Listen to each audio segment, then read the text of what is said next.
Coming up this week on the St. Paul Forum, we're going to be talking to a couple of artists that are participating in the St. Paul Art Crawl in October. So stay tuned.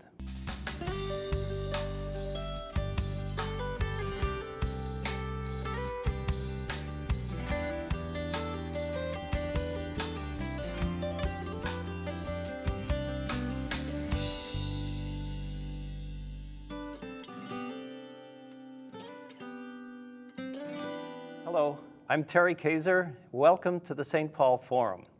Today, we're going to be speaking with two of the artists that are participating in the St. Paul Art Crawl this October.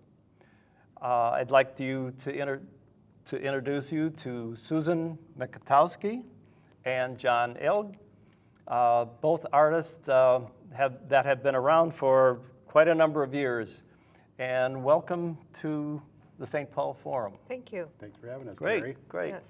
So, this is the 27th year of the Art Crawl.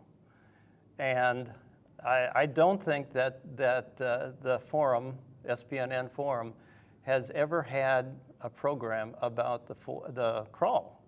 So this is the first. So what do you think about that?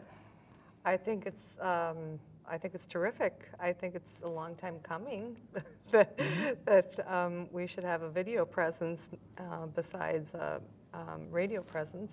And what do you think, John? Yeah, I'm glad we're here. You always assume that the video media community is so bristling with content and so mossy with important stories that we just get elbowed out, but now we're here. Right, yeah, So yeah. I'm glad to do it. Yeah, okay. So the history is 27 years. So you want to say anything about that early start? 27 years. That's quite a long time. Same age as my son. I've only been participating in an art crawl since 2013. I don't know. So you're relatively new. I'm relatively new. Okay. Yes. All right. As I understand it, it was organized by a group of artists, and you know they say that artists are like trying to herd cats, you know. But these folks in Lower Town, St. Paul, organized. They had a group by the name of the St. Paul Art Collective. And many of them lived in a particular building down there where they bought space that included their studio and their living arrangements. And they started there, I think, sometime in the late 1970s. And it took, 8-10 years before they got together and decided to do a show.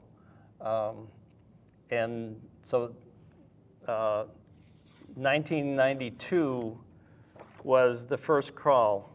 And I've got a poster here that shows, the map is basically the Lower Town area here. A couple of streets.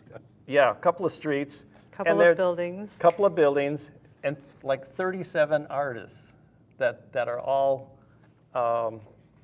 there. And since then, it has grown, quite a bit.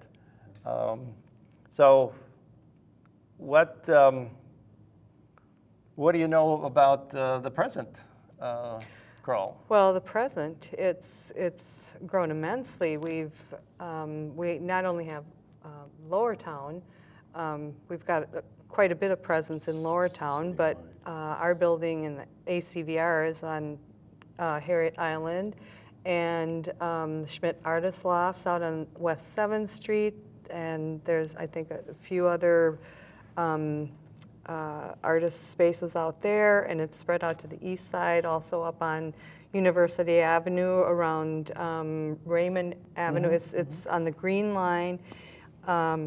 It's really gotten expansive. Yeah. So it's almost in each of the neighborhoods in St. Paul, there's some presence Yes. of the art. Clusters of artists and Right. communities. Yeah. I was actually living in Lower Town in the early 80s in the 300 building with a bunch of other outlaws who weren't supposed to be living there. So I've had a connection with Lower Town since before all of this even started. Oh, In fact, I remember it had like 1/4-inch sheetrock on the walls with lots of gaps in it, so you had to, anything you said, you had to whisper because everybody could hear what you were saying. But George Morrison, if you're familiar with his work, makes Yeah. things out of little tiny pieces of driftwood. And he was in the space next door to me, so I could look through the gaps of the sheetrock and see all these tables covered Yeah. with all these little tiny pieces of wood that he would search around for. I never ran into him there, but he had a space there. Okay. And it may just have been a space where he was storing things, because I think he worked in the Jack's building too, he had a space. Yeah. But that just shows how the long period of time that people have been down in that area, and how things have sort of moved around. The 300 building is now apartments or something. Okay. And then I was going to move into the 262 building. Well, the 262 building is sort of residences now too. You and I were both in the Jack's building for a number of Right. years, and now that's all residences. Right. So Yeah. as that part of town gets developed, the artists keep moving around, but the energy stays the same. The crawl continues to get larger and larger, and it keeps bringing people in to see what we're all up to down there. Right, So yeah, it's kind of an exciting thing. It is, to yes. do. Yeah, that, one of the newest buildings is the Schmidt Lofts. Yeah, that's right. And that's an interesting thing, because that sort of flipped the other way, where you have a lot of artists going into old abandoned buildings, and then they get redeveloped, Yeah. and they get kicked out. Yeah. This was a former brewery, Yeah. and then Factory. yeah. And then that left, and so all the artists come in. But that's, I think they're approaching that differently now, because it was subsidized to maintain art and residences there. Yeah. To make it. They're making an effort out of it. Yeah, to make it viable. Yeah, that's right. So. And you bring up another interesting point in that, is that, when I was in the 300 building, I had 4,500 square feet of space. I mean, I could roller skate, ride a bike in there, but I never got any work done. Because I was living where the work was, and that just, everybody has to find their own way, but that just Right. didn't work for me. You gotta, Okay. it has to be sort of separate from the, the bureaucracy of your life, and phones ringing, and Right. mail coming, and all this kind of stuff that it requires and distracts your attention. I prefer to have a space that's separate from me, so I Right. can, you go there and sort of shut the door, and Well, it's like Right. going to work. it's like, and I wish it was more like that, you just don't get over there enough, you know what that feels like. Yeah. You just can't, Yeah. they say you use this very small percentage of your brain, and the rest of it's, well, your studio space is kind of like that too. You just never get over there as much as you'd like to. Yeah. It's just always Yeah. something in the back of your mind. I've got something here that you did that won the Yeah. poster conference years ago. It's a very interesting image, and it begs the question, what does it mean? I'm not going to divulge what that Ah. means. It's actually based on a little kid's drawing, and I think the little kid's drawing, it was my daughter, my oldest daughter now, when she was very, very young, I think she was drawing a butterfly.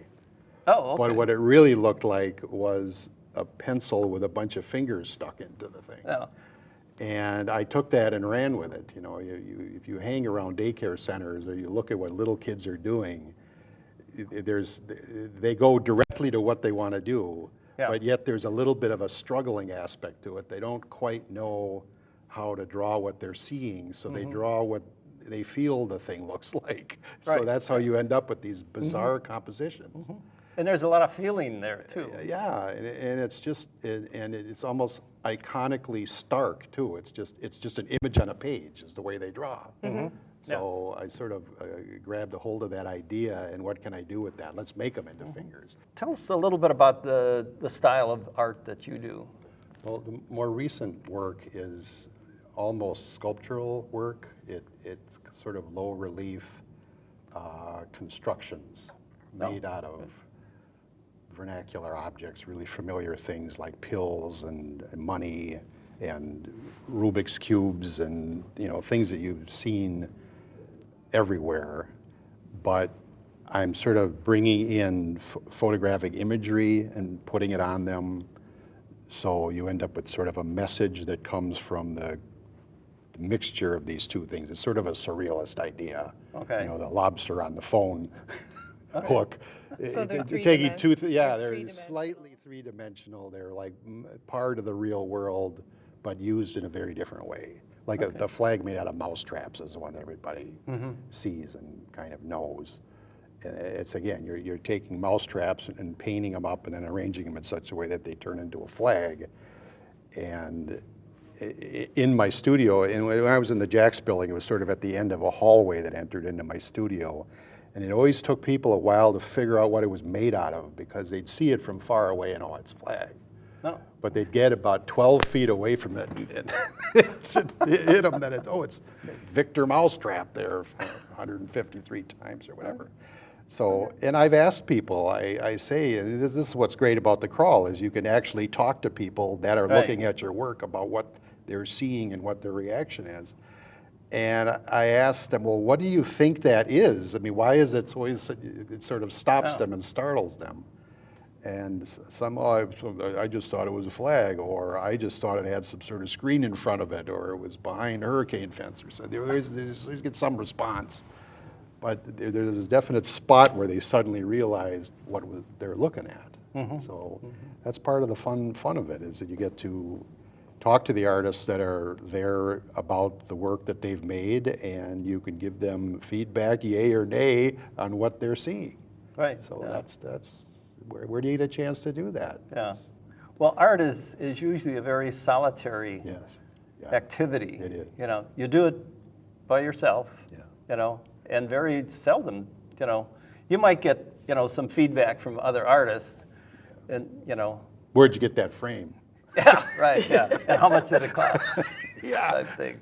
Yeah. Other artists. But if you have a few very good friends and a few very interested fans, and you don't need a lot of them, you need 2 or 3. Yeah. They actually stop and talk to you about what it is you're up to and what they see in your work. And they have to really care at another plateau than people that are just trying to get through the whole building so they can go on to the next one. Right. Because you run into that too. Right, exactly. So, and I would imagine that because of the spread of art spaces, throughout the city now, that you don't get the concentrated attendance that. Unless it's raining. I mean, if there's bad weather, then people sort of stay in the buildings. Oh, okay, okay. And the buildings fill up because they don't, or it's sleeting, so bad weather is good for us. And there's been those times It's too. been that time too. So Right. if the weather's too nice, there's too many other things to do. But it is controlled by forces of nature that I'm not familiar with, because sometimes the crawl will have hardly any people at it, and other times it'll be absolutely jammed, and you don't know what was different. What was different? Right. I mean, all the promotional stuff is all pretty much a given. Yeah. It's just there's at times a desire for people to get out there. There have been crawls where people have just been incredibly listless. They'll just look at your stuff like they're so tired of whatever it is going on in the world around them that they just can't focus on it. But it's just all of them have a different kind of complexion to them. Susan, how about your art? How did you get involved with making art? Well, I had been a graphic designer for many years, and about the time where the desktop publishing started, I had been doing it for about 20 years, and I did get into it a little bit, but I needed a break, and I ended up going back to school at later years. Went to MCAD to get my Bachelor of Fine Arts degree, which I didn't quite, I started but stopped along the way, and graduated in 2013 in painting and drawing. Okay. And so at that time I was looking for a studio space to continue my painting and drawing practice, and came to found the ACVR building. Some people know that as the Falwell, Osmond, and Kirk warehouse. Right, right. Across from Harriet Island. Correct, Yeah. right. A big red brick building. See it from everywhere. Yes, you could see it from everywhere. And actually, I was waiting for a space to open on the 4th floor, and the landlord had said, well, why don't you want to go up to the 6th floor for, a period until... Probation.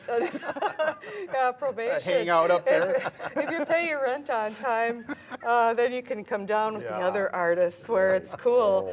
Oh. And actually, a student friend of mine who is similar in age was also, about several months later, she had talked about moving her studio, and I said, well, I've got 900 square feet, and I'd love it if you would come share. And so she moved in, and as soon as she moved in, that space opened up. Okay. But it's like, this is great because we had really high ceilings, we had a lot of space, we could really stretch out, we wouldn't get in each other's way, and I loved it. So we were both painting, and had participated in the crawl since spring of 2014. Okay. So quite a few crawls, and Yeah, it's it's in It's- Twice a April and in October. correct, right, Twice twice a year. twice a year. And I do mostly watercolor, water-based abstract paintings Okay. in various sizes. I've got some that are 5 feet by 3 feet, Wow. and some that are more manageable for people to carry out rather than the larger size. And I also do some printmaking. I have taken some classes continuing ed classes at MCAD, and where I also took many printmaking classes. But so I also make monoprints that are abstract. But all of my work generally, I would say, suggests the landscape. And I often have conversations with people, and they say, "Where is that?" And I say, "Well, where do you think it is?" And what does it resonate with you as maybe something in the Southwest? I have a number of pieces that actually do. I've never been to the Southwest. Okay. I've seen a lot of pictures and movies, but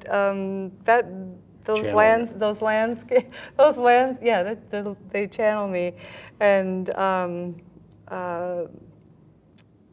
gives me ideas. And anyway, yes, mostly landscapes or abstracts that suggest the landscapes. Right. Okay. Are you still sharing the space? You still have somebody in there? on the 4th floor? Unfortunately, my studio mate got a great job in Colorado.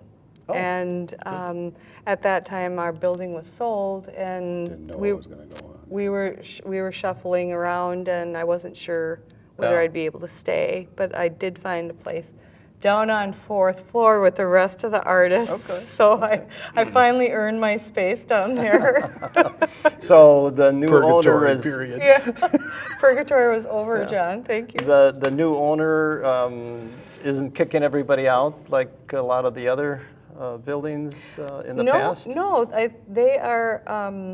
they are embracing the artist community on 4th floor. Okay. Most of the artists have moved to the 4th floor, I believe. I think there may be a couple here and there, but Can you describe some of the other art that is happening on the 4th floor? well, we have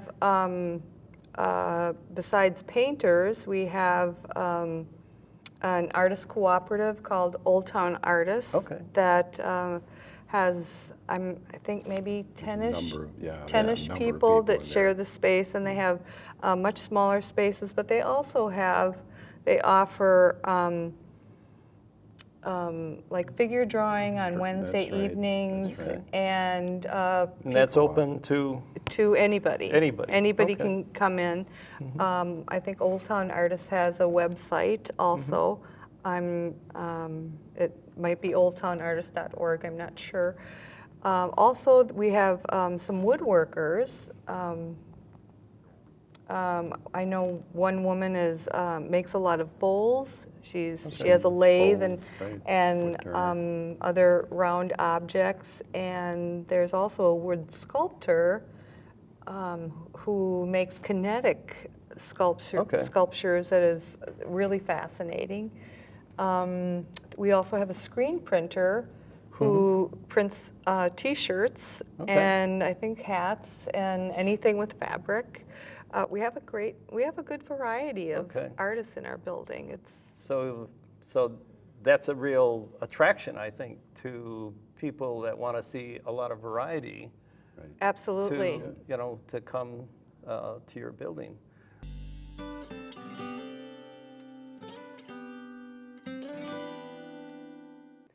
In 1992, the St. Paul Art Crawl, the first one, was centered around the Lower Town area here with about 37 artists.